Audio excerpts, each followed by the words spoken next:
Welcome back to another episode of Cseking In. As always, I am super excited to have in studios with us today Carollynn Schafer, Interim CEO with Accelerate Okanagan, but many wonderful talents. I can't wait for us to unpack and hopefully inspire other women and other entrepreneurs. Thank you very much for coming in, Carollynn. Thank you for inviting me. So I as always, I do a little bit of research before we step into the studio, and I did not know or wasn't paying attention or missed the memo. I did not know that you were a lawyer, that so then I unpack further. So if we started education, bachelor's in history and then law degree. Yeah, that's correct. Okay. And so I'd love to hear the pursuit of that career and what inspired you to go that direction and then keep going. Okay. Law was not something that was on my radar. I did have a social history degree, and I was planning on taking a master's. And it's something I've always enjoyed, and I guess I was the term wouldn't have been used at the time, but looking at ecosystems and the way. But I always really looking at social ecosystems. And in my last year, I was supposed to go to somewhere in Toronto, and it just didn't feel like I was an academic. I'd come from an entrepreneurial family, and I felt like maybe I wouldn't be good taking my master's. So I wrote my LSAT, and then I went to UVic, and they had an article about privacy, and privacy was coming out. I went to law school in '99, and in 2002, the Personal Information the Protection Act came out federally. And so I was thinking that I went for that, just thinking that would be, because they said it would help to define how people were seen in the future. And that was my interest. I did stay as a privacy lawyer for a while. I didn't always practice privacy law, but it was what sparked my interest in law. So, Carollynn, you had your own law firm, or you practiced law for a very long time. So I practiced with a firm for about 9 years. It was a firm with about 60 lawyers. 60. In Winnipeg. Okay. Maybe total between the partners and the juniors. It could have been maybe 40. I'm maybe remembering wrong, but we'll see. It was a mid-sized law firm. Okay. And I did that for about 9 years. And then my husband had a startup, a venture, and I was doing enough work for him there that I decided just to go in-house, and I mostly did licenses and customer service agreements. So I stayed working. That's why I had my own firm, just to be able to do that, working with his organization, but it just kept it separate. Okay. And where I'm most fascinated because I have the privilege, when I was part of the Okanagan Women's Investor Group, I would sit and watch those due diligence meetings, and I would watch you shine. It was so impressive. I definitely had a girl crush. And so I'm curious. We go history, then we go law. How on earth where was your toe dip, and where did you get the incredible competencies and knowledge that you have in financial? And it's interesting because I feel like my skill set still really leans towards law, but I guess there is some finance that comes out of having to do venture investing. So when I worked with my husband, who had a startup, and then there was it was an exit merger, and so we had those documentation that you would do on any type of exit where there's a waterfall and a cap table, and I just wanted to learn more about it. And then luckily, actually, it's Accelerate Okanagan that really got me into angel investing, because they started the Okanagan Angel Summit in 2019. And I felt like I had much more of a path to follow, because it is true. And I'm sure you even know when you start angel investing, there's so many specific terms. And as a lawyer, even I hadn't seen a lot of the investment vehicles, which are legal documents, because they're only so specific to angel investing. That there's that learning curve, and I felt like having that path in really helped. And then I just learned as much as I could, because I became a director of the society which holds the fund for the Okanagan Angel Summit. Okay. And I wanted to be able to answer any question that someone asked. That was my goal. So I spent as much time as I could just learning from everyone in the ecosystem about how to angel invest, and then doing my own investments, because that's the best way to actually learn, is to actually look at paperwork. So I love this, because I just want to unpack that for a second. I do think a lot of people, doesn't matter, I don't specifically want to draw attention to gender. I think many people are scared to step up and take a seat or something, especially when they don't have that absolute knowledge or that absolute confidence to do something. So you were stepping into something, almost building the plane as you're flying it. Mm-hmm. Do you suggest that's a good way to do it? Is that entrepreneurial in nature? Is it?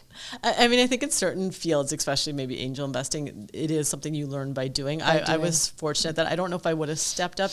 Twee Tran, who still works for Accelerate Okanagan, encouraged me to become a director, right? So, and I do think you need those people who believe in you and believe that you could do it. And I was like, I can do this then. And then I wanted to prove that I had the skill set to be able to do it because you have 3 years to kind of build up the knowledge so you can become the fund manager or the person who, is responsible for the fund in that last year. So.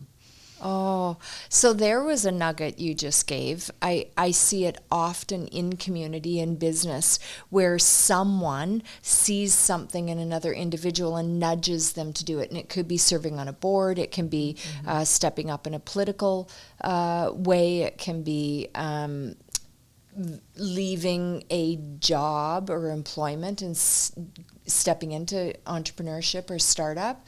So I think great nugget that you shared is having someone in your corner cheering you on. Mm-hmm. I do think you need those people that believe in you, that suggest.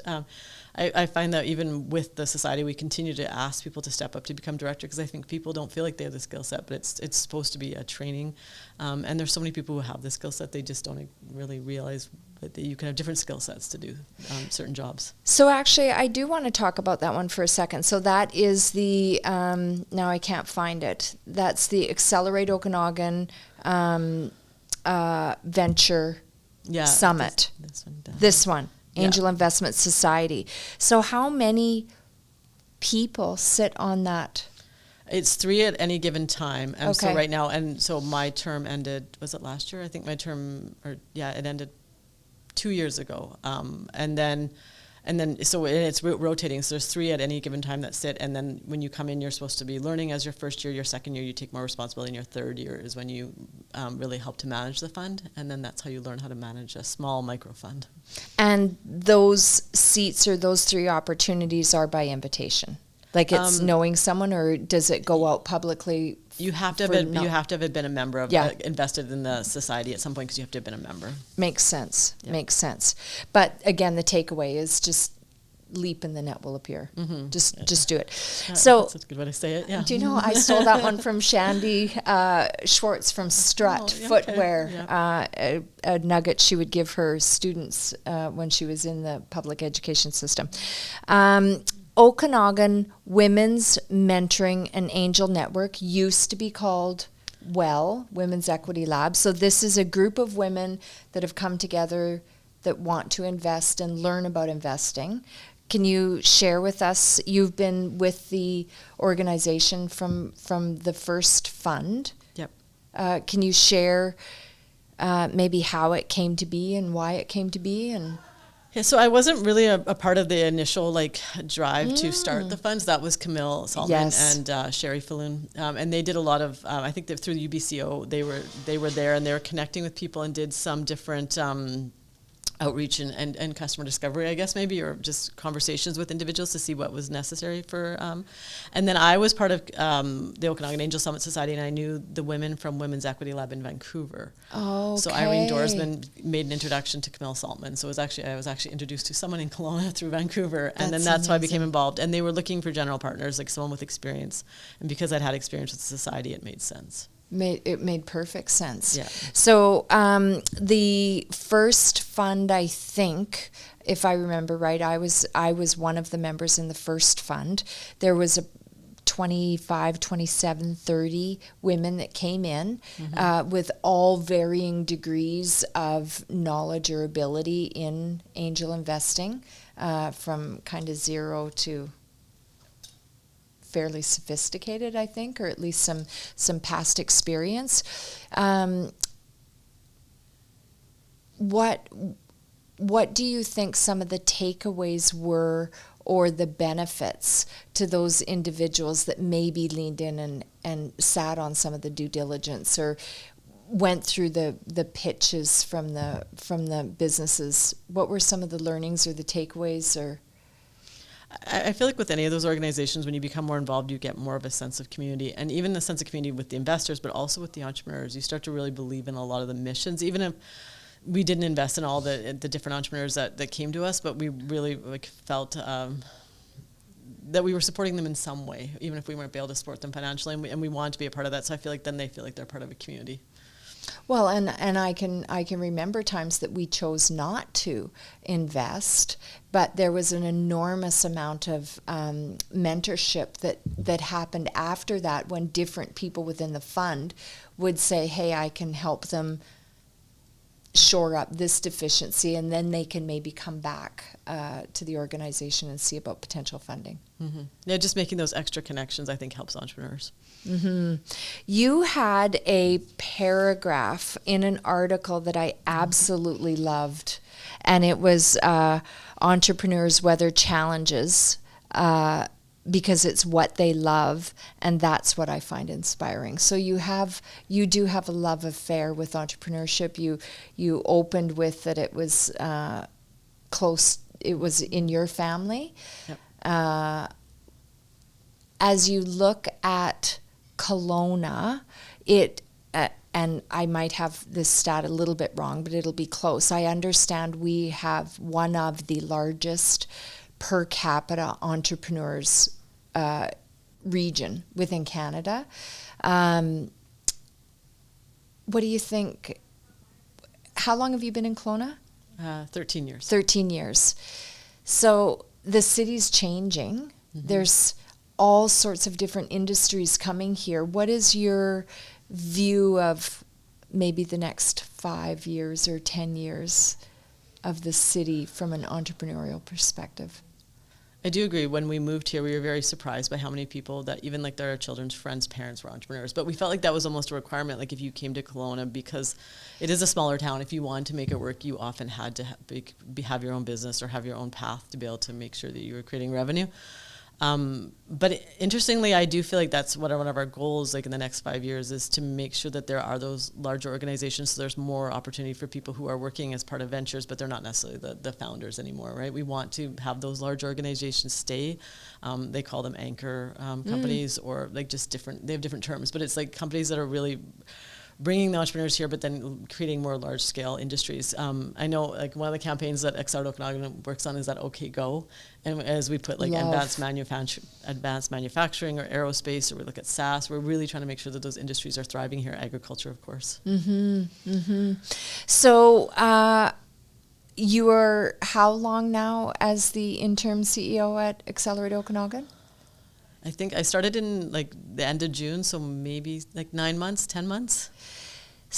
Can you share with us why you think you were able to secure the role, or what traits or experiences you had to be able to take the helm while Bree was away, and maybe even give the audience an idea of what Accelerate Okanagan is and does. Okay, first, Accelerate Okanagan is an entrepreneurial support organization that started in 2011, and really our goal is to help companies that, like in my mind, sometimes there are small companies that want to become larger companies, but they're typically connected to tech. We do not want to get too tied to like them being like tech, in the sense that sometimes there's ventures that look more like agriculture, like robotics, that are still tech, but we're just helping them to scale to a larger organization.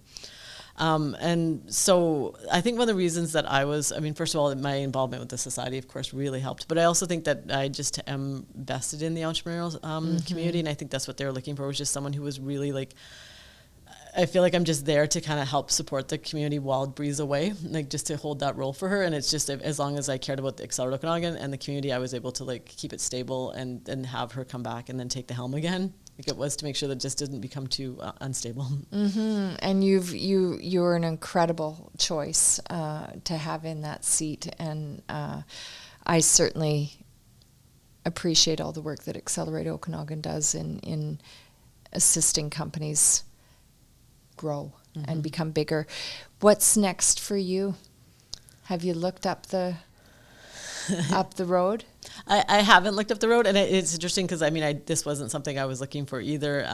I wasn't looking for even angel investing.